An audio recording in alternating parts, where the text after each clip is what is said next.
So yesterday we discussed that verification of the verification of the physical assets with the books of accounts. Physical agi check ಮಾಡಬೇಕಾಗ್ತದೆ assets correct ಆಗಿದೆ ಇಲ್ಲೋ, ಅವ್ರ book ಅಲ್ಲಿ mention ಮಾಡಿರೋ assets ಇದಾವಿಲ್ಲೋ, ಅದು ಅಷ್ಟೇ worth ಆಯ್ತು ಇಲ್ಲೋ, ಇದನ್ನೆಲ್ಲ ಇವರು ಚೆಕ್ ಮಾಡಬೇಕಾಗ್ತದೆ. So these are the some scopes. I'm not writing everything because all are repeated here. Repeated points are where the just some revising those points here.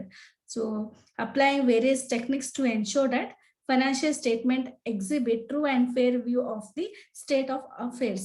So that is applying various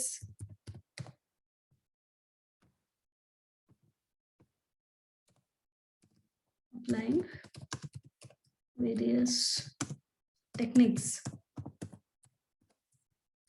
to know that all financial statements exhibit true and fair view of the state of affairs. Same financial statements all prepare ಮಾಡಿದಾರಲ್ಲ ಅದೆಲ್ಲ ಸರಿ ಇದೆ ಅಂತ ನಾವು check ಮಾಡ್ಲಿಕ್ಕೆ we can apply various techniques. ಅದೆಲ್ಲ ಸರಿ ಇದೆ ಇಲ್ಲ ಅಂತ ನಾವು ನೋಡಬಹುದು. ನಮ್ದೇ ಆದಂತ ಓನ್ ಟೆಕ್ನಿಕ್ಸ್ ಎಲ್ಲ ಯೂಸ್ ಮಾಡಿ ಕ್ಯಾಲ್ಕುಲೇಷನ್ ಮಾಡ್ಬೇಕಾಗ್ತದೆ. ನಾವು ನಮ್ ಓನ್ ವೇ ಒಳಗೆ ನಾವು ಕ್ಯಾಲ್ಕುಲೇಟ್ ಮಾಡಿ ಒಂದ್ಸರಿ ಕ್ರಾಸ್ ಚೆಕ್ ಮಾಡ್ಬೇಕಾಗ್ತದೆ. So then repeating the right authority whether the financial statement exhibit true and fair view of the state of affairs of the company. So these are some aspects included in the scope of auditing. So next we'll move on to next part.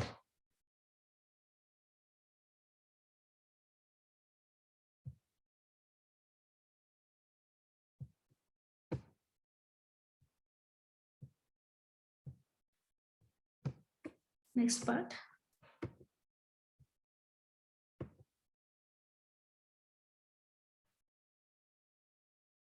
Principles of auditing.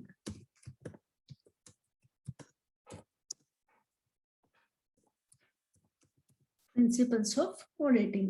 So according to the Webster's New International Dictionary, the word principle is defined as the fundamental truth, a primary or basic law or doctrine, or a settled rule of actions. So auditor ಗೆ ಅವನದೇ ಆದಂತ principles ಇರಬೇಕು. ಯಾವ ರೀತಿ ಅವನು independent ಆಗಿ audit ಮಾಡ್ಬೇಕಾಗ್ತದ್ರಿ, ಯಾವುದೇ influence ಒಳಗಾಗಬಾರ್ದು. May be ಈಗ ಯಾವ್ದೋ ಒಂದು ಆಡಿಟ್ ಕಂಪ್ನಿಗೆ ಆಡಿಟಿಂಗ್ ಮಾಡಕ್ ಹೋಗ್ತಿದ್ದಾನೆ, ಸೊ ಅಲ್ಲಿರೋಂಥ ಡೈರೆಕ್ಟರ್ಸ್ ಆಗಿರ್ಬೋದು, ಮೆಂಬರ್ಸ್ ಆಗಿರ್ಬೋದು, ಎಲ್ಲ ಒಂದು ಯಾವ್ದೋ ಕ್ಲೋಸ್ ರಿಲೇಟಿವ್ಸ್ ಇರ್ಬೋದು.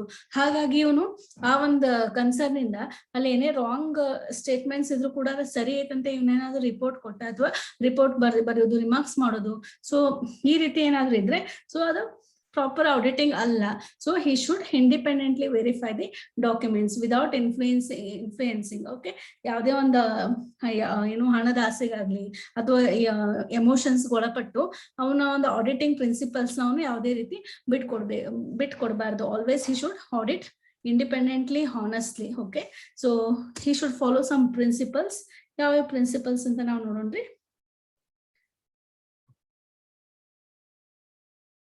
First one,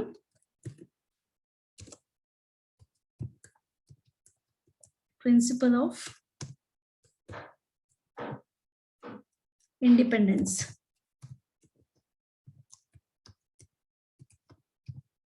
Principle of independence. ಏನು ಪ್ರಿನ್ಸಿಪಲ್ ಆಫ್ ಇಂಡಿಪೆಂಡೆನ್ಸ್ ಅಂದ ತಕ್ಷಣ ನಾವು ಆಲ್ರೆಡಿ ಡಿಸ್ಕಸ್ ಮಾಡಿದ್ವಿ. ಏನು it is not only standard ಅಂದ್ರೆ ಇಂಡಿಪೆಂಡೆನ್ಸ್ ಆಗಿ ಬುಕ್ಸ್ ನ ಆಡಿಟ್ ಮಾಡೋದು. It is not only standard but it is a basic veracity of auditing. Basic principal independent ಆಗಿ ಬುಕ್ಸ್ ನ ಆಡಿಟ್ ಮಾಡೋದು ಅಥವಾ ಫೈನಾನ್ಷಿಯಲ್ ಸ್ಟೇಟ್ಮೆಂಟ್ಸ್ ನ ಆಡಿಟ್ ಮಾಡೋದು ಏನಿದೆ ಬೇಸಿಕ್ ಪ್ರಿನ್ಸಿಪಲ್ ಅಂತ ನಾವು ಹೇಳ್ಬೋದು. So auditor should be impartial or he should not be a partial. ಯಾವುದೋ ಒಂದ್ ಕಂಪ್ನಿಲಿ ಅವ್ರಿಗೆ ಬೇಕಾದವ್ರು ಇದಾರೆ ಅಂತ ಹೇಳ್ಬಿಟ್ಟು ಅವ್ರಿಗೆ ಪಾರ್ಶಾಲಿಟಿ ಮಾಡಿ ಎಲ್ಲ ಸರಿ ಇದೆ ಅಂತ ರಿಪೋರ್ಟ್ ಬರ್ದ್ ಕೊಡೋದಾಗಿರ್ಲಿ, ಅಥವಾ ಅವ್ರೇನೋ ಅಮೌಂಟ್ ಆಫರ್ ಮಾಡ್ತಿರ್ಬೋದು, ಇಲ್ಲ ಗೋಲ್ಡ್ ಅಂಡ್ ಜ್ಯುವೆಲರಿ ಆಫರ್ ಮಾಡ್ತಿರ್ತಾರೆ, ಏನೋ ಕಾಸ್ಟ್ಲಿ ಗಿಫ್ಟ್ಸ್ ಆಫರ್ ಮಾಡಿರ್ತಾರೆ ಅಂತ ತಿಳ್ಕೊಂಡು ಅಂತ ಒಂದು ಆಮಿಷಕ್ಕೆಲ್ಲ ಒಳಗಾಗಿ ಅವರು ಪಾರ್ಶಾಲಿಟಿ ಮಾಡಿ ಅಕೌಂಟ್ಸ್ ಎಲ್ಲ even though that accounts are not correct, if he has given the report as good, all accounts are maintained well and accurately ಅಂತ ಏನಾದ್ರು ರಿಪೋರ್ಟ್ ಕೊಟ್ಬಿಟ್ರೆ ಸೊ ಪಾರ್ಶಾಲಿಟಿ ಮಾಡ್ದಂಗೆ ಆಗ್ತದೆ. So he should independently audit the books of accounts irrespective of any influences. Okay, so here he should be impartial and as well as fearless in the discharge of his duties. ಅವ್ನ ಏನ್ ಕರ್ತವ್ಯಗಳು ಇರ್ತಾವಲ್ಲ ಅದನ್ನ discharge ಮಾಡ್ಲಿಕ್ಕೆ ಯಾವುದೇ ತರ ಭಯ ಪಡಬಾರ್ದು. Okay, ಈ ಕಂಪ್ನಿಯವರಾಗಿರ್ಬೋದು ಅಥವಾ ಬಹಳ ಇನ್ಫ್ಲೂಯೆನ್ಸ್ ಇರೋ ವ್ಯಕ್ತಿ, ಸೊ ನಾಳೆ ನನ್ನ ಜಾಬ್ಗೆ ಏನಾದ್ರು ಪ್ರಾಬ್ಲಮ್ ಆಗ್ಬೋದು, ಇಲ್ಲ ನನ್ನ ಜೀವಕ್ಕೆ ಪ್ರಾಬ್ಲಮ್ ಆಗ್ಬೋದು, ನಾ ಈ ರೀತಿ ಕೊಟ್ರೆ ಅಂತ ಹೇಳಿ ಏನೋ ಹೆದರ್ಕೊಂಡು ಆ ರೀತಿನಾಗ್ಲಿ ಆಗಿರ್ಬೋದು, ಅಥವಾ ಯಾವುದೇ ಒಂದು ಅಮೌಂಟ್ಗಾಗ್ಲಿ, ಹಣಕ್ಕಾಗ್ಲಿ, ಅಥವಾ ಕಾಸ್ಟ್ಲಿ ಗಿಫ್ಟ್ಗಾಗಿ ಆಮಿಷಕ್ಕೊಳಗಾಗಿ ಅವನು ತನ್ನ ಒಂದು ಪ್ರಿನ್ಸಿಪಲ್ಸ್ ನ ಬಿಟ್ಟು ಕೊಡಬಾರ್ದು. So here he should audit books independently. ಯಾವುದೇ ಒಂದು ಇನ್ಫ್ಲೂಯೆನ್ಸ್ ಒಳಗಾಗದೆ ಅವ್ನ ಡ್ಯೂಟೀಸ್ ನಾವು ಸರಿಯಾಗಿ ಡಿಸ್ಚಾರ್ಜ್ ಮಾಡಬೇಕಾಗ್ತದೆ. So the objectives of auditing can not be achieved unless the principle of independence is respected. So ಅವನು ಪ್ರಿನ್ಸಿಪಲ್ ಇಂಡಿಪೆಂಡೆನ್ಸ್ ಅನ್ನೋ ಏನ್ ಪ್ರಿನ್ಸಿಪಲ್ ಇದೆ, first and foremost principle. Always he should be an independent person, should not depend on any others, or should not influenced by any other persons. So idu main basic principle anta helbodu. So principle of independence. Next principle is principle of objectivity.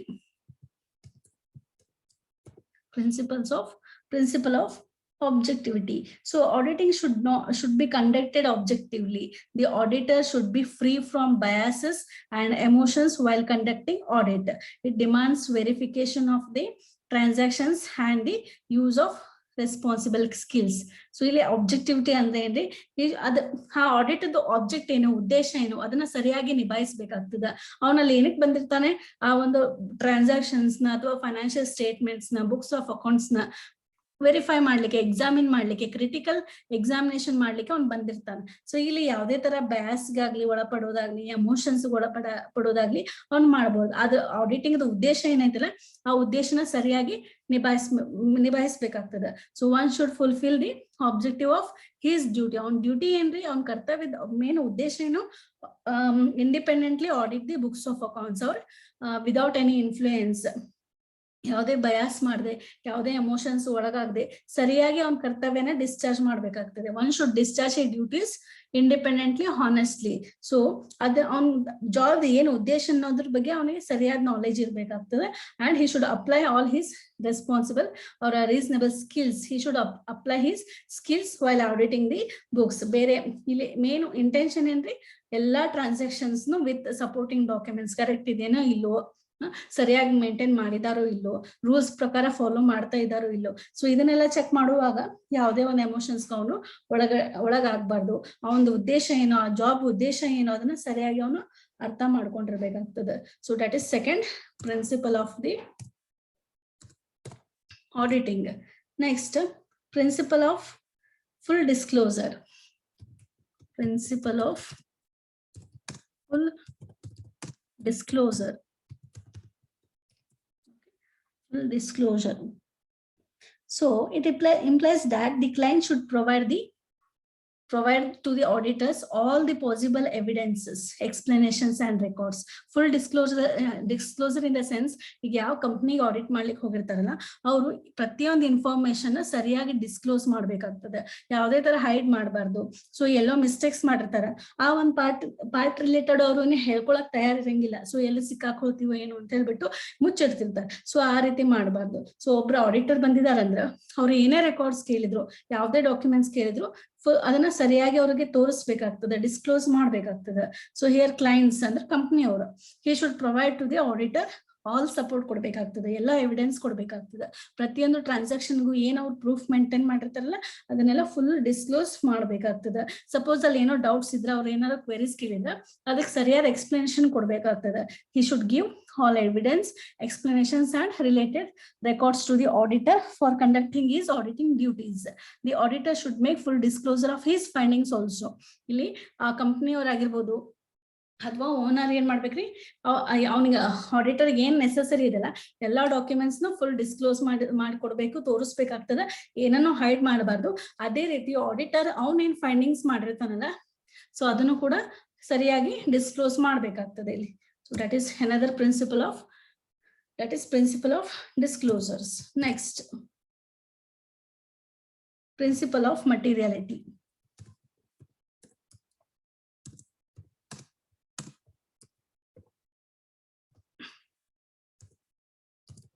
Principle of materiality. So, principles of materiality. What is this? According to this principle, the auditor should pay more attention to the items which are more significant. Materiality here.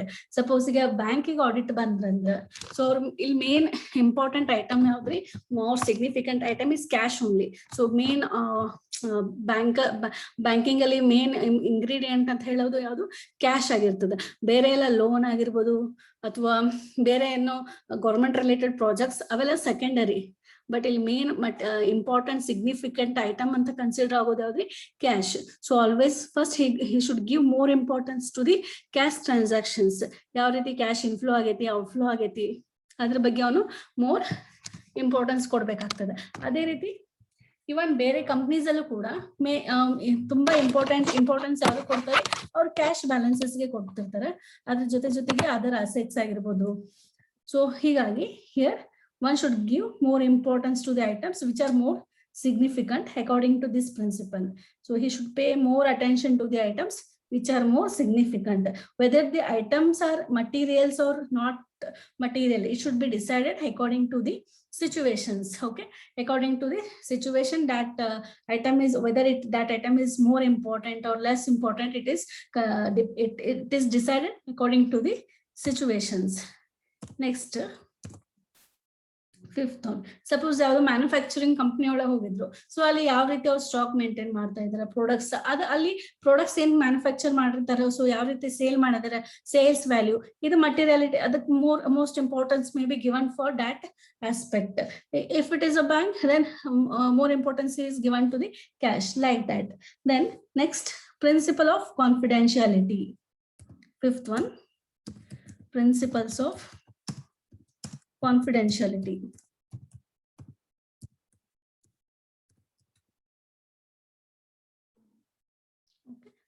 This is another important principle, that is confidentiality, secrecy, maintenance of secrecy of the information. The auditor should keep the information confidential. So ಅವನದೇನೋ facts findings ಇರ್ಬೋದು, ಅದನ್ನೆಲ್ಲ ಏನ್ ಮಾಡ್ಬೇಕ್ರಿ? ಎಲ್ಲ ಪಕ್ಕದ ಮನೆಯವ್ರ ಹತ್ರ ಅಥವಾ ಫ್ರೆಂಡ್ಸ್ ಹತ್ರ ಎಲ್ಲ ನಾ ಇಂಥ ಕಂಪ್ನಿಗೆ ಆಡಿಟಿಂಗ್ ಹೋಗಿದ್ದೆ, ಅಲ್ಲಿ ಹಿಂಗಾಗೈತೆ ಹಂಗಾಗೈತಿ ಎಲ್ಲ ಇದ್ದದನ್ನೆಲ್ಲ ಹೇಳೋ ಹಾಗಿಲ್ಲ.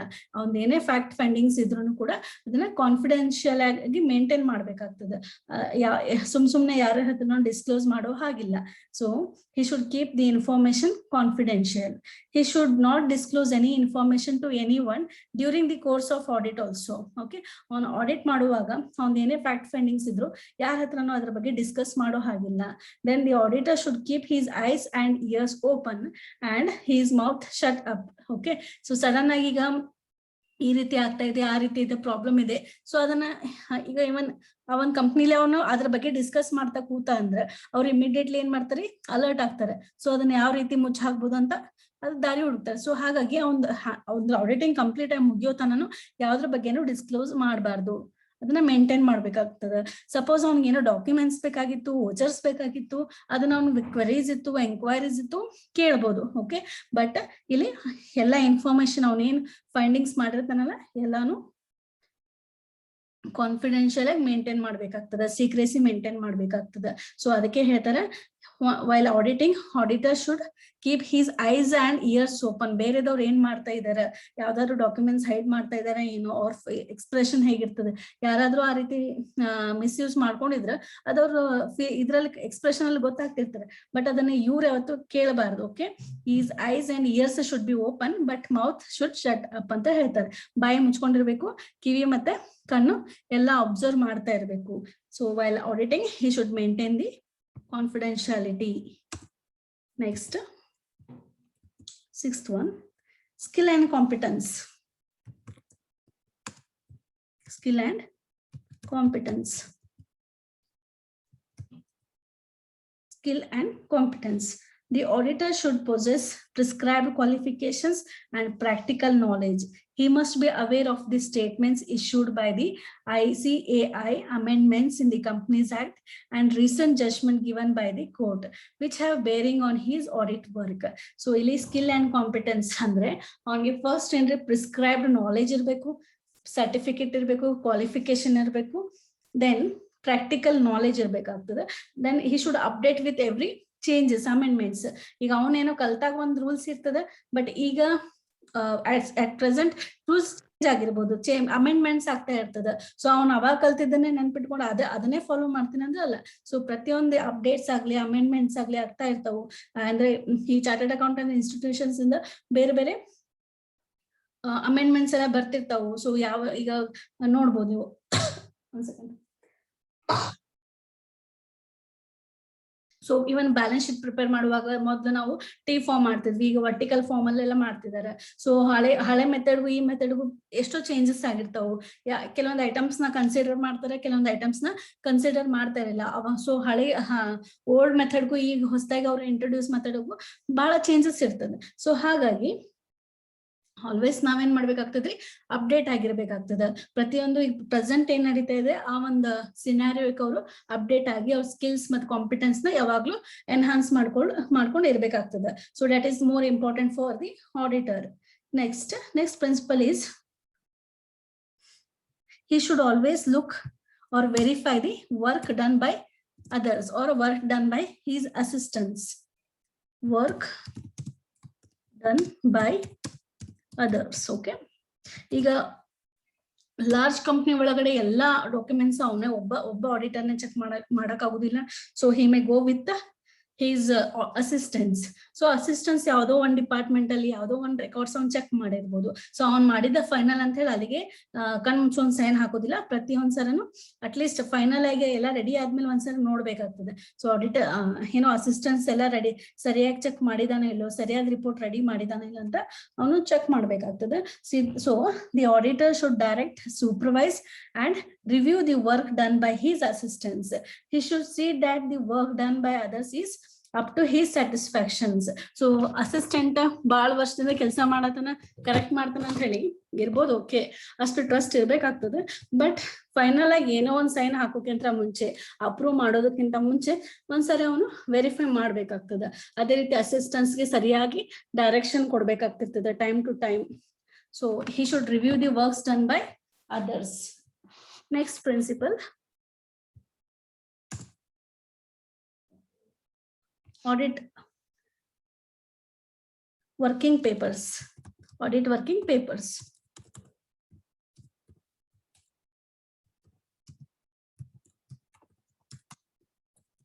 Working papers. So here the auditor should maintain working papers properly. The working papers prove that the work is done by that auditor only. ಹೌದಾ, ಪ್ರತಿಯೊಂದು ಟ್ರಾನ್ಸಾಕ್ಷನ್ ಚೆಕ್ ಮಾಡಿದಾಗ ಸೊ ಅವನದೇನೋ ಫೈಂಡಿಂಗ್ಸ್ ಇರ್ಬೋದು, ಅಥವಾ ಅವನದೇನೋ ರಿಮಾರ್ಕ್ಸ್ ಇರ್ಬೋದು, ರಿವ್ಯೂಸ್ ಇರ್ಬೋದು, ಅದಕ್ಕೆ ರಿಲೇಟೆಡ್ ಆಗಿರುವಂತ papers ನಾವು ರೆಡಿ ಮಾಡ್ಬೇಕಾಗ್ತದೆ. So he should always maintain the papers regarding his work. ಅವಾಗ ಅವನ್ಗೆ ಅದು ಎವಿಡೆನ್ಸ್ ಅಂತ ಆಗ್ತದೆ ಅಥವಾ ಪ್ರೂಫ್ ಅಂತ ಆಗ್ತದೆ. This work is done by me only ಅಂತ ಅದನ್ನ ನಾವು ತೋರಿಸ್ಕೊಳ್ಬಹುದು. So in any time or in any work he should maintain his proper papers. ಏನೇ ಒಂದು ವರ್ಕ್ ಮಾಡಿದ್ರು ಅದಕ್ಕೆ ರಿಲೇಟೆಡ್ ಪೇಪರ್ಸ್ ನಾವು ಮೇಂಟೈನ್ ಮಾಡ್ಬೇಕಾಗ್ತದೆ. So that he can prove that work is done by him only. Next, so every time ಯಾವ್ದೋ ಒಂದು work ಮಾಡಿದ್ರು at the end ಅವ್ರೊಂದು ರಿಪೋರ್ಟ್ ರೆಡಿ ಮಾಡ್ತಾರೆ, ಕನ್ಸಾಲಿಡೇಟೆಡ್ ರಿಪೋರ್ಟ್. ಪ್ರತಿಯೊಂದು ಆಸ್ಪೆಕ್ಟ್ಸ್ ಯಾವ ರೀತಿ ಒಂದು ಪ್ರಿಸ್ಕ್ರೈಬ್ ಫಾರ್ಮ್ಯಾಟೇ ಇರ್ತದೆ. ಸೊ ಆ ಫಾರ್ಮ್ಯಾಟ್ ಅಲ್ಲಿ ಅವ್ರ ಓನ್ ಪೇಪರ್ಸ್ ಮೇಂಟೈನ್ ಮಾಡ್ತಿರ್ತಾರೆ. ಅದ್ರ ಜೊತೆಗೆ ಫೈನಲ್ ಆಗಿ ರಿಪೋರ್ಟ್ಸ್ ರೆಡಿ ಮಾಡೋದಿರ್ತದೆ. ಅದರಲ್ಲಿ ವೇರಿಯಸ್ ಆಸ್ಪೆಕ್ಟ್ಸ್ ಆಲ್ರೆಡಿ ಕೇಳಿರ್ತಾರೆ, ಪ್ರೀ ಡಿಫೈನ್ಡ್ ಕ್ವಶನ್ಸ್ ಇರ್ತಾವೆ. ಸೊ ಅದಕ್ಕೆ ರಿಲೇಟೆಡ್ ಅವರು ರಿಮಾರ್ಕ್ಸ್ ಬರೀತಾ ಇರ್ತಾರೆ. So that they can maintain this auditing work smoothly. Next principle is audit evidence. Audit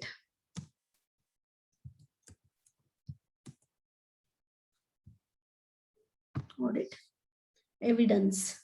So here evidence in already ಇದೆ, papers maintain ಮಾಡಬೇಕು, ಅದೇ ಒಂಥರ proof ಅಂತ ಆಗ್ತದೆ. So here audit evidence in the sense the report of the auditor should be based on evidence obtained in the course of the audit. So ಒಂದು example ಹೇಳುವಾಗ, so ಒಂದು practical example, ಯಾಕೆ evidence ಎಲ್ಲದಕ್ಕೂ ಇರ್ಬೇಕಾಗ್ತದೆ. So here one practical example, when I was in the bank, one customer came and she told that she wanted to open an FD. Okay, ಒಂದು FD account open ಮಾಡ್ಬೇಕಾಗಿತ್ತು. ಅವರು teacher ಇದ್ರು. So ಅವ್ರದ್ದೇನೋ retirement funds ಆಗಿರ್ಬೋದು, ಏನೋ arrears ಬಂದಿತ್ತು. ಹಾಗಾಗಿ for the purpose of tax save ಮಾಡೋಕ್ಕೋಸ್ಕರ FDs tax Mahabachat ಅಂತ ಸ್ಕೀಮ್ಸ್ ಅಲ್ಲಿ ಅವರು ಅಕೌಂಟ್ ಓಪನ್ ಮಾಡ್ಲಿಕ್ಕೆ ಬಂದಿದ್ರು. ಓಕೆ, ಅಲ್ಲಿ FD ಓಪನ್ ಮಾಡುವಾಗ ಏನಾಗಿರ್ತದೆ, ಯೂಶಲಿ ಟ್ಯಾಕ್ಸ್ ಸೇವಿಂಗ್ ಅಂತ ಸ್ಕೀಮ್ಸ್ ಅಲ್ಲಿ ಮಾಡುವಾಗ ಅಲ್ಲಿ ಲಾಕ್ ಇನ್ ಪೀರಿಯಡ್ ಇರ್ತದೆ, ಎಲ್ಲರಿಗೂ ಗೊತ್ತಿರ್ಬೋದು. Lock in period 5 years. So 5 years ತನ ಅವರು ಯಾವುದೇ ಕಾರಣಕ್ಕೂ ಆ FD ನ ಪ್ರೀ ಕ್ಲೋಸರ್ ಮಾಡ್ಲಿಕ್ಕೆ ಅಲೌ ಇರೋದಿಲ್ಲ. ಸೊ ಅವ್ರು ಏನ್ ಮಾಡ್ಕೊಟ್ಟಿದ್ರು, FD so tax saving purpose ಮಾಡ್ತಾ ಇರೋದನ್ನ ಎಲ್ಲ ಇನ್ಫಾರ್ಮೇಶನ್ ನಾವು ಹೇಳಿದ್ವಿ. ಸೊ ಪ್ರೀ ಕ್ಲೋಸರ್ ಇರೋದಿಲ್ಲ, 5 years ತನ ನಿಮ್ಗೆ ಏನ್ರಿ ಒಂದು FD ಮೇಲೆ ಯಾವುದೇ ತರ ಎಷ್ಟು 50,000 ಸೇವ್ ಮಾಡಿದ್ರೆ ಅವ್ರ ಇನ್ಕಮ್ ಅಲ್ಲಿ 50,000 ಎಕ್ಸಾಮ್ಷನ್ ಸಿಗ್ತದೆ. ಸೊ ಅಪ್ ಟು 1,50,000 ಲಿಮಿಟ್ ಇರ್ತಿತ್ತು. ಸೊ ಇದೆಲ್ಲ ಇನ್ಫಾರ್ಮೇಶನ್ ಅವ್ರಿಗೆ ಕೊಟ್ಟಿದೆ. ಇನ್ನೊಂದು ಕಂಡೀಷನ್ ಏನಂದ್ರ, ಯಾವ ವರ್ಷ ಅವರು ಟ್ಯಾಕ್ಸ್ ಸೇವಿಂಗ್ ಬಾಂಡ್ ಓಪನ್ ಮಾಡಿರ್ತಾರಲ್ಲ ಆ 1 ವರ್ಷಕ್ಕೆ ಮಾತ್ರ ಅಷ್ಟು ಅಮೌಂಟ್ ಎಕ್ಸಾಮ್ಷನ್ ಸಿಗ್ತದೆ. ಈಗ 5 years ಲಾಕಿಂಗ್ ಪೀರಿಯಡ್ ಇದ್ರು ಅದರದ್ದು ಎಲಿಜಿಬಿಲಿಟಿ ಇರೋದು ಈ ವರ್ಷಕ್ಕೆ ಮಾತ್ರ. ನೆಕ್ಸ್ಟ್ ಇಯರ್ಗೂ ಅದು ಅಪ್ಲೈ ಆಗೋದಿಲ್ಲ. ಓಕೆ, ಲಾಸ್ಟ್ ಇಯರ್ ನಾನು 50,000 ಸೇವ್ ಮಾಡಿದ್ದೆ, ಸೊ ಆ 50,000 ಈ ಸಲ ಎಕ್ಸಾಮ್ಷನ್ ಕೊಡ್ರಿ, ನೆಕ್ಸ್ಟ್ ಇಯರ್ ಎಕ್ಸಾಮ್ಷನ್ ಕೊಡ್ರಿ ಅಂದ್ರೆ ಕೊಡಂಗಿಲ್ಲ. ಸೊ ನೆಕ್ಸ್ಟ್ ಇಯರ್ ಅಗೇನ್ ನೀವು ಬೇರೆ ನಿಮ್ಮ ಟ್ಯಾಕ್ಸ್ ಸೇವ್ ಮಾಡ್ಬೇಕಂದ್ರೆ ಮತ್ತೊಂದು ಹೊಸ FD ಮಾಡ್ಬೇಕು. ಬಟ್ ಈ FD locking period 5 years continues ಇರ್ತದೆ. ಸೊ ಇದೆಲ್ಲ ಇನ್ಫಾರ್ಮೇಶನ್ ಅವ್ರಿಗೆ ಕೊಟ್ಟಿದ್ವಿ. ಸೊ ಅವರು ಕಸ್ಟಮರ್ ಏನ್ ತಿಳ್ಕೊಂಡಿದ್ರೆ ಅದಕ್ಕೆಲ್ಲ ಸೈನ್ ಮಾಡ್ಕೊಂಡಿರ್ತೀವಿ. ಸೊ ಎಲ್ಲಾ ಇನ್ಫಾರ್ಮೇಶನ್ ಹೇಳಿ ಸೈನ್ ಮಾಡಿ ಎಲ್ಲ ತಗೊಂಡಿದ್ವಿ, ಬ್ಯಾಕ್ ಸೈಡ್ ಎಲ್ಲ ಬರ್ಸ್ಕೊಂಡಿದ್ವಿ. ಸೊ ಈ ರೀತಿ ಇರ್ತದ. ಅಂಡ್ ಆ ಬಾಂಡ್ ಇಶ್ಯೂ ಮಾಡುವಾಗ್ಲೇ ಅದ್ರಲ್ಲಿ ಇನ್ಫಾರ್ಮೇಶನ್ ಕೂಡ ಏನು ಒಂದು ಫಾರ್ಮ್ ಅಲ್ಲಿ ಎಲ್ಲ ಇನ್ಫಾರ್ಮೇಶನ್ ಕೊಟ್ಟಿರ್ತೀವಿ. ಬಟ್ ಅವರು ಏನ್ ತಿಳ್ಕೊಂಡಿದ್ರ ಅಂದ್ರೆ 5 years ತನ ಅದು ಒಂದು 50,000 ಎಕ್ಸಾಮ್ಷನ್ ಅಪ್ಲೈ ಆಗ್ತೈತಿ. ಸೊ ಈ ವರ್ಷ 50,000 ಇದ್ರೆ ಸೇಮ್ ಅದೇ ನೆಕ್ಸ್ಟ್ ಇಯರ್ನು 50,000 ಆ FD ಮೇಲೆ ಅವ್ರು ಸೇವ್ ಮಾಡೋದನ್ನ ಅಥವಾ ಎಕ್ಸಾಮ್ಷನ್ ಸಿಗ್ತೈತಿ ಅಂತ ಅವ್ರು ತಿಳ್ಕೊಂಡಿದ್ರು, ತಪ್ಪಾಗಿ ತಿಳ್ಕೊಂಡಿದ್ರು. ಸೊ ನೆಕ್ಸ್ಟ್ ಇಯರ್ ಅವ್ರು ಏನ್ ಮಾಡಿದಾರೆ, ಆಟೋಮೆಟಿಕ್ ನಂದು ಐತೆ ಅಂತ FD ಐತಿ, ಸೇವಿಂಗ್ಸ್ ಐತಿ, 50,000 ಎಕ್ಸಾಮ್ಷನ್ ಆಗ್ತದೆ ಅಂತ ತಿಳ್ಕೊಂಡು ಹಂಗೆ ಸುಮ್ನೆ ಇದ್ರು. ಬಟ್ ಅದ್ರ ಅವ್ರದ್ದೇನೋ ಟ್ಯಾಕ್ಸ್ ಡಿಡಕ್ಟ್ ಆಗಿತ್ತು. ಸಡನ್ ಆಗಿ ಬಂದು ನಮ್ಮ ಮೇಲೆಲ್ಲ ಚೀರಾಡುತ್ತಿದ್ರು, ಇದ್ ಹಂಗ್ ಮಾಡಿದ್ರಿ, ಟ್ಯಾಕ್ಸ್ ಕಟ್ ಮಾಡಿದಿರಿ, ಈ ತರ ನಾವು ಮಾಡಿದ್ರು ಕೂಡ ಟ್ಯಾಕ್ಸ್ ಸೇವಿಂಗ್ ಸ್ಕೀಮ್ ಅಲ್ಲೇ 5 ವರ್ಷ ಲಾಕ್ ಇಟ್ಟಿದ್ರು ಕೂಡ ನನ್ನ ಟ್ಯಾಕ್ಸ್ ಕಟ್ ಆಗೈತಿ, hanging without reading any information ಬಂದು ಕೂಗಾಡ್ತಾ ಇದ್ರು. ಸೊ ಅವಾಗ ನಾವು ಸರಿಯಾಗಿ ಎಲ್ಲ ಡಾಕ್ಯುಮೆಂಟ್ಸ್ ಮೇಂಟೈನ್ ಮಾಡಿರ್ತೀವಿ. ಸೊ ಅವ್ರು ಯಾವಾಗ FD ಓಪನ್ ಮಾಡಿದಾರ ಆ ಒಂದು ಡಾಕ್ಯುಮೆಂಟ್ ಆಗ್ಲಿ ಏನು ಪೇಪರ್ ಅಪ್ಲಿಕೇಶನ್ ಫಾರ್ಮ್ ಎಲ್ಲ ತೆಗೆಸಿ ನೋಡಿದಾಗ ಕ್ಲಿಯರ್ ಇನ್ಫಾರ್ಮೇಶನ್ ಮೆನ್ಷನ್ ಮಾಡಿರ್ತದೆ. ಅದೇ ರೀತಿ ಇನ್ನೊಂದೇನಂದ್ರೆ, ಈಗ ಟೀಚರ್ಸ್ ಆಗಿರ್ಲಿ, ಈಗ ಪೆನ್ಷನರ್ಸ್ ಆಗಿರ್ಲಿ, ಪ್ರತಿ ಸಲ ಏಪ್ರಿಲ್ ಅಲ್ಲಿ ಅವರು 15G ಅಥವಾ 15H ಫಾರ್ಮ್ ಕೊಡ್ಬೇಕಾಗ್ತದ ಬ್ಯಾಂಕ್ ಬಂದು. ಸೊ ಸಪೋಸ್ ಅವ್ರೇನೋ FD ಎಲ್ಲ ಓಪನ್ ಮಾಡಿರ್ತಿದ್ರ ಆ FD ಮೇಲೆ ಏನ್ ಇಂಟ್ರೆಸ್ಟ್ ಸಿಗ್ತದೆ. ಸೊ ಆ ಇಂಟ್ರೆಸ್ಟ್ ಅಮೌಂಟ್ 10,000 ಕ್ರಾಸ್ ಆದ್ರೆ ಅದ್ರಲ್ಲಿ ಏನಾಗ್ತದೆ, 10,000 ಕ್ರಾಸ್ ಆದ್ರೆ ಆ ಒಂದು ಇಂಟ್ರೆಸ್ಟ್ ಅಮೌಂಟ್ ಮೇಲೆ ಅವ್ರಿಗೆ ಟ್ಯಾಕ್ಸ್ ಬೀಳ್ತದೆ. ಸೊ ಟ್ಯಾಕ್ಸ್ ಬೀಳಬಾರ್ದು ಅಂದ್ರೆ ಅದು ಅವ್ರದ್ದು ಒಂದೇ ಸೇವಿಂಗ್ಸ್ ಐತಿ ಅಂತ ಡಿಕ್ಲರೇಷನ್ ಕೊಡ್ಬೇಕಾಗ್ತದೆ. ಬೇರೆ ಸೋರ್ಸ್ ಇಂದ ಇನ್ಕಮ್ ಇಲ್ಲ, ಇದು ಒಂದೇ ಇನ್ಕಮ್. ಸೊ ಇದ್ರ ಮೇಲೆ ಯಾವ್ದೇ ತರ ಟ್ಯಾಕ್ಸ್ ಕಟ್ ಮಾಡ್ಬೇಡ್ರಿ ಅಂತ ಹೇಳಿ ಒಂದು ಇದನ್ನ ಕೊಡ್ಬೇಕಾಗ್ತದೆ, ಫಾರ್ಮ್ ಅಪ್ಲಿಕೇಶನ್ ಡಿಕ್ಲರೇಷನ್ ಕೊಡ್ಬೇಕಾಗ್ತದೆ. ಸೊ 60 ಬಿಲೋ ಇದ್ದವ್ರಿಗೆ 15G ಫಾರ್ಮ್, 60 ಅಬೋ ಇದ್ದವ್ರಿಗೆ 15H ಫಾರ್ಮ್ ಅವ್ರು ಕೊಡ್ಬೇಕಾಗ್ತದೆ. ಬಟ್ ಈ ಇನ್ಫಾರ್ಮೇಶನ್ ಪ್ರತಿ ಸಲ ನಾವು ಹೇಳ್ತಾ ಇರ್ತೀವಿ, ಬಟ್ ಇವ್ರ ಬ್ಯಾಂಕಿಗೆ ಬಂದಿಲ್ಲ, ಅದ್ರ ಬಗ್ಗೆ ನಾಲೆಜ್ ಇಲ್ಲ. ಸೊ ಟ್ಯಾಕ್ಸ್ ಕಟ್ ಆಗೈತೆ ಅಂತ ಅಂದ ತಕ್ಷಣ ಬ್ಯಾಂಕರ್ ಮೇಲೆ ಕೂಗಾಡ್ತಿರ್ತಾರೆ. So one should know the each and every rules and regulations. So ಅವ್ರಿಗೆ ಮಾಡುವಾಗ ಏನೋ ನೆನಪಿರೋದಿಲ್ಲ, ಬಟ್ ಸಡನ್ ಆಗಿ ಟ್ಯಾಕ್ಸ್ ಕಟ್ ಆಗೋಷ್ಟೊತ್ತಿಗೆ ಓಡ್ಕೊಂಡು ಬರ್ತಾರೆ ಬ್ಯಾಂಕಿಗೆ. ಸೊ ಅವಾಗ ನಾವು ಪ್ರಾಪರ್ ಅವ್ರು ಸೈನ್ ಮಾಡಿರುವಂತ ಎಲ್ಲಾ ಪ್ರೂಫ್ ಎವಿಡೆನ್ಸ್ ಎಲ್ಲ ಇಟ್ಕೊಂಡು ಸರಿಯಾಗಿ ಮೇಂಟೈನ್ ಮಾಡಿದ್ರೆ ಇವನ್ we are at the safer side. ಇಲ್ಲ ಅಂದ್ರೆ ಏನ್ ಮಾಡ್ತಾರೆ, ಎಲ್ಲಾ ಬ್ಲೇಮ್ ನಮ್ಮ ಮೇಲೆ ಹಾಕ್ಬಿಟ್ಟಿರ್ತಾರೆ. ಸೊ ಹಾಗಾಗಿ ಯಾವತ್ ಬಂದಿದ್ರು ವೋಚರ್ಸ್ ನ ಇಮಿಡಿಯೇಟ್ ತೆಗೆಸಿ ನೋಡಿ ಅವ್ರ ಸೈನ್ ಐತಿಲ್ಲೋ, ಅವ್ರ ಆ ಟರ್ಮ್ಸ್ ಅಂಡ್ ಕಂಡೀಷನ್ಸ್ ಎಲ್ಲ ಒಪ್ಕೊಂಡಿದ್ದಾರೆ ಇಲ್ಲೋ. ಸೊ ಸೈನ್ ಮಾಡಿದ್ರಂದ್ರೆ ಆಟೋಮೆಟಿಕಲಿ ವಿ ಆರ್ ಸೇಫ್. ಅದೇ ನಾವು ಸರಿಯಾಗಿ ಇವ್ರೇನ್ ಬಿಡ್ ರೆಗ್ಯುಲರ್ ಕಸ್ಟಮರ್ ಅದಾರ, ನೆಕ್ಸ್ಟ್ ಟೈಮ್ ಬಂದಾಗ ಯಾವಾಗ ಮಾಡ್ಸ್ಕೊಂಡಂತ ನಾವೇನೋ ಹಂಗ ವೋಚರ್ ಕೆಲವೊಂದ್ಸರಿ ಏನ್ ಮಾಡ್ತಿರ್ತಾರೆ, ನಾವು ಆಮೇಲೆ ಬರ್ತೀವಿ ಫೋನ್ನಾಗೂ ಹೇಳ್ತಾರೆ, ನಮ್ದೊಂದು ಇಂಥ FD ಇಡ್ರಿ, ನಾವು ಈಗ ಸ್ಕೂಲ್ನಾಗ ಇದೀವಿ, ಕಾಲೇಜ್ನಾಗ ಇದೀವಿ, ಫ್ರೀ ಇರಂಗಿಲ್ಲ, ಆಮೇಲೆ ಬಂದು ಫ್ರೀ ಬಂದ್ ಮಾಡ್ತೀವಿ ಅಂತ ಹೇಳ್ತಾರೆ. ಓಕೆ, ರೆಗ್ಯುಲರ್ ಕಸ್ಟಮರ್ ಅಂತ ಹೇಳಿ ನಾವೇನೋ ಓಪನ್ ಮಾಡಿ ಇಟ್ಟಿರ್ತೀವಿ, ಬಟ್ ಇಮಿಡಿಯೇಟ್ಲಿ ಅವ್ರು ಬಂದ ತಕ್ಷಣ ನಾವು ಸೈನ್ ತಗೊಳ್ಬೇಕಾಗ್ತದೆ, ನಾವು ನೋಡ್ಬೇಕಾಗ್ತದೆ. ಒಂದು 2 days 3 days ಅವ್ರು ಬರ್ದಿಲ್ಲ ಅಂದ್ರೆ ಇಮಿಡಿಯೇಟ್ ಫಾಲೋ ಮಾಡ್ಕೊಂತಿದ್ದು ಅವ್ನು ಕರೆಸಿ ಸೈನ್ ತಗೊಂಡು ಇಟ್ಕೊಳ್ಳೋದು ಮೇನ್ ನಮ್ದು ಜವಾಬ್ದಾರಿ. ಇಲ್ಲಿ ಬಿಡು ಬರ್ತಾರಂತ ತಿಳ್ಕೊಂಡು ಆಮೇಲೆ ನಾವು ಮಾಡ್ತೀವಿ ಅಂದ್ರೆ ಲಾಸ್ಟ್ ಇಂಥ ಒಂದ್ ಟೈಮ್ ಯಾವಾಗ ಬರ್ತಾರೆ ಹೇಳಕ್ ಬರೋದಿಲ್ಲ. 5 ವರ್ಷದಾಗ ಯಾವಾಗ ಬೇಕಾದ್ರೂ ಬರ್ಬೋದು, ಯಾವಾಗ ಬೇಕಾದ್ರೂ ಕೇಳ್ಬೋದು. ಸೊ ನಮ್ ಸೇಫರ್ ಸೈಡ್ ನಾವು ಪ್ರತಿಯೊಂದು ಎವಿಡೆನ್ಸ್ ಸರಿಯಾಗಿ ನಾವು ಮೇಂಟೈನ್ ಮಾಡ್ಬೇಕಾಗ್ತದೆ. ಸೊ ಇಲ್ಲಿ ಆಡಿಟರ್ ಕೂಡ he should maintain the proper evidence for his work. The report of the auditor should be based on the evidence obtained in the course of audit. ಈಗ ಯಾವುದೇ ಒಂದು ರಿಪೋರ್ಟ್ ಅವ್ನು ready ಮಾಡ್ಬೇಕಂದ್ರು ರಿಪೋರ್ಟ್ಗೆ ಅವನೊಂದು ರಿಮಾರ್ಕ್ಸ್ಗೆ ಅಲ್ಲಿ ಸರಿಯಾದ ಎವಿಡೆನ್ಸ್ ಇರ್ಬೇಕಾಗ್ತದೆ. ಸೊ ಎಲ್ಲ ಮೇಂಟೈನ್ ಸರಿಯಾಗಿ ಅಕೌಂಟ್ಸ್ ನ ಮೇಂಟೈನ್ ಮಾಡಿದ್ರು, ಬಟ್ ಇವನೇನೋ ಬ್ಯಾಡ್ ರಿಮಾರ್ಕ್ ಮಾಡಿದ್ದ. ಸೊ ಬ್ಯಾಡ್ ರಿಮಾರ್ಕ್ ಮಾಡ್ಲಿಕ್ಕೂ ಅಲ್ಲೊಂದು ಎವಿಡೆನ್ಸ್ ಇರ್ಬೇಕಲ್ಲ. ಸೊ ಪ್ರತಿಯೊಂದು ಎವಿಡೆನ್ಸ್ ಇಟ್ಕೊಂಡು ಕೂಡ ಯಾವುದೇ ಒಂದು ರಿಮಾರ್ಕ್ ಮರಿಬೇಕಂದ್ರು ಪಾಸಿಟಿವ್ ಇರ್ಲಿ ನೆಗೆಟಿವ್ ಇರಲಿ ಅದಕ್ಕೆ ಸಪೋರ್ಟಿಂಗ್ ಎವಿಡೆನ್ಸ್ ಅವನು ಮೇಂಟೈನ್ ಮಾಡ್ಬೇಕಾಗ್ತದೆ. The evidence may be obtain through vouching and verification of the assets and liabilities. ಇಲ್ಲಿ ಎವಿಡೆನ್ಸ್ ಅಂದ್ರೆ ಏನ್ರಿ, ನಾವು ಅವ್ರ ಕಡೆ ಸರಿಯಾಗಿ ಸೈನ್ ಆಬ್ಟೈನ್ ಮಾಡ್ಕೊಂಡಿರ್ಬೇಕು, ಪ್ರಾಪರ್ ಆಗಿ ಅಪ್ಲಿಕೇಶನ್ ಫಾರ್ಮ್ ನ ಮೇಂಟೈನ್ ಮಾಡ್ಬೇಕಾಗಿರ್ತದ. ಸೊ ಅದೇ ತರ ಇರೋ ಆಡಿಟರ್ಸ್ ಕೂಡ ಅದಕ್ಕೆ ರಿಲೇಟೆಡ್ ವೋಚರ್ಸ್ ನ ವೆರಿಫೈ ಮಾಡ್ಬೇಕಾಗ್ತದೆ. ಅಸೆಟ್ಸ್ ಮತ್ತು ಲಯಬಿಲಿಟೀಸ್ ಕೂಡ ಅವರು ವೆರಿಫೈ ಮಾಡಿ ಇಟ್ಕೊಳ್ಬೇಕಾಗ್ತದೆ. Next, evaluation of accounting system and internal control. Evaluation of accounting, evaluation of accounting system and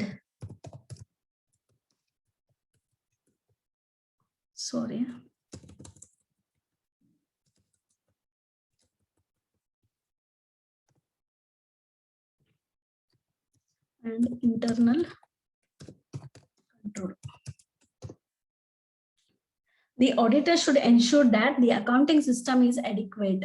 So ಏನ್ accounting system ಅವ್ರು ಮೇಂಟೈನ್ ಮಾಡ್ತಾ ಇದಾರಲ್ಲ ಅದು adequate ಐತೆ, as per the rules or as per the principle they have maintained ಅಂತ ಅವನಿಗೆ satisfaction ಇರಬೇಕು. So he should ensure that the accounting system is adequate and he should also evaluate the internal controls also.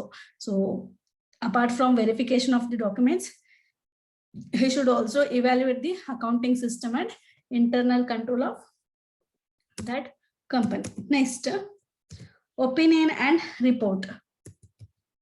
Opinion and reports.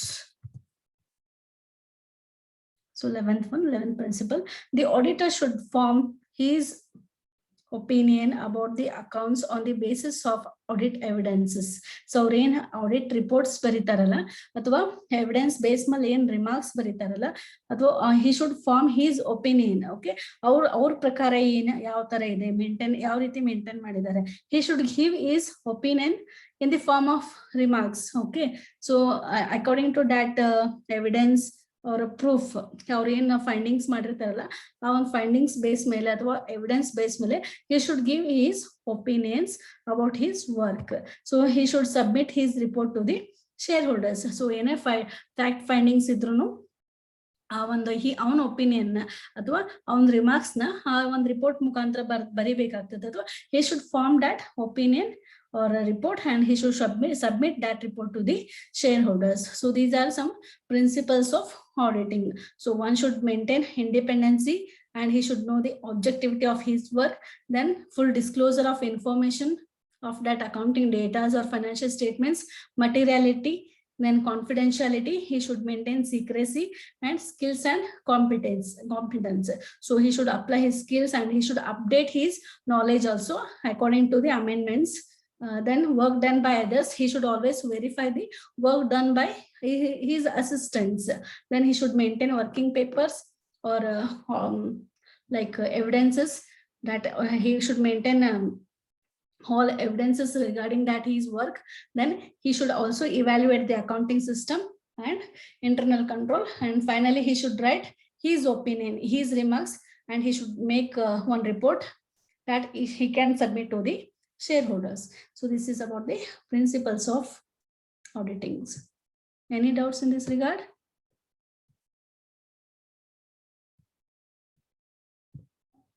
No, ma'am.